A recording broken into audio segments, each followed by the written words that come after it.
Bonjour, je m'appelle Ana Elena Pinto et j'ai l'honneur aujourd'hui de servir comme ambassadrice du Costa Rica en France et déléguée permanente auprès de l'UNESCO. J'ai commencé ma carrière diplomatique il y a 24 ans et au fil du temps, j'ai eu le privilège de représenter mon pays depuis différents postes de responsabilité au sein du ministère des Affaires étrangères comme dans nos ambassades à l'étranger. Lorsque j'ai débuté, j'avais beaucoup de questions et je l'avoue, je ne mesurais pas pleinement ce que signifiait devenir diplomate de carrière. Avec les années, j'ai compris que c'est bien plus qu'un métier, c'est un style de vie, un mode de vie qui exige de la souplesse, de la discipline, une grande capacité d'adaptation et surtout de l'engagement. Beaucoup de fois, on m'a demandé, est-il vraiment possible de concilier cette vie exigeante avec une vie de famille? Et je réponds toujours que oui, mais je précise aussi que ce n'est pas facile. Cela demande des sacrifices que dans mon cas, je n'ai jamais regrettés. Les journées sont longues, les déplacements sont nombreux et souvent, il faut faire preuve d'une créativité énorme pour que tout tienne. J'ai eu la chance d'avoir à mes côtés un compagnon d'aventure exceptionnel et 2 enfants qui ont toujours cru en moi, qui ont soutenu mon engagement envers le Costa Rica avec enthousiasme. Et c'est sûr que ça a été essentiel pour maintenir l'équilibre entre vie personnelle et réussite professionnelle. On m'a aussi demandé si j'ai rencontré des difficultés liées à mon genre. Et la réalité, c'est que j'ai grandi avec la conviction que cela ne serait jamais un obstacle. Et dans une large mesure, il a été vrai sur le fond, mais peut-être pas toujours sur la forme, comme la fois où un collègue trouvait qu'il y avait trop de femmes autour d'une table de décision, par exemple, ou qu'un supérieur demandait l'avis supplémentaire d'un homme parce que un comité était composé uniquement des femmes.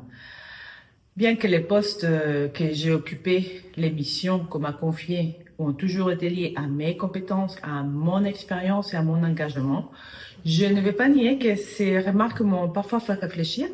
Pendant longtemps, je n'avais jamais remis en question le fait que la plupart des postes de direction étaient occupés par des hommes. Cela était la norme et on ne la questionnait pas. Mais aujourd'hui, heureusement, les choses changent et je me félicite d'appartenir à un service diplomatique où plus de la moitié des diplomates de carrière sont des femmes et où de plus en plus des chefs de mission prennent leur place. Bien sûr, le travail d'un diplomate ne devrait pas être évalué selon son genre, mais il faut reconnaître la richesse que les femmes apportent à ces domaines. Une approche peut-être plus collaborative, plus empathique et plus souvent créative face aux défis.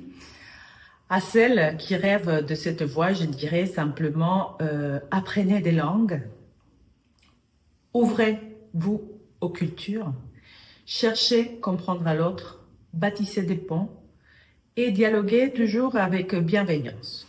Parce que c'est là, au fond, c'est la vraie diplomatie, une alliance de rigueur et d'humanité. J'ai eu la chance de rencontrer des femmes incroyables, fortes, brillantes, déterminées, qui m'ont inspirée à continuer, même dans les moments les plus exigeants.